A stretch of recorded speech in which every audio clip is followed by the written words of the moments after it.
হাট হাট ডানে ডানে হাট হাট।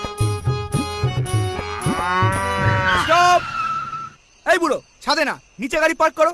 প্রতি বছর তোমার গরুগুলো ছাদে হেগে ছড়ায়, আর সেগুলো সকালে আমাকেই পরিষ্কার করতে হয়। নিচে যাও।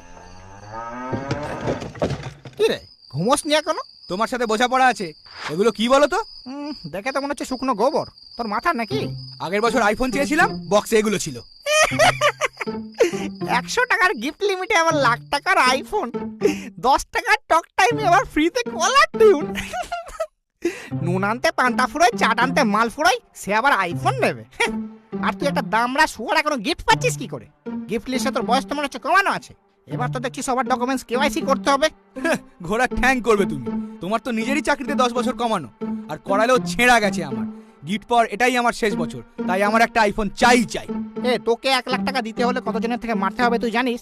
সেটা তুমি বুঝে নাও, কিন্তু আমার 1 লাখ টাকা এক্ষুনি চাই। না হলে তোমার ওই গিফট ভর্তি গাড়ি আর ওই দুটো গরু বেচেই আমি ফোনের টাকা উসুল করে নেবো। উফ, তেঁদর ছেলে পুলে সব এই চাকরি খেয়ে নেবে। নে ধর।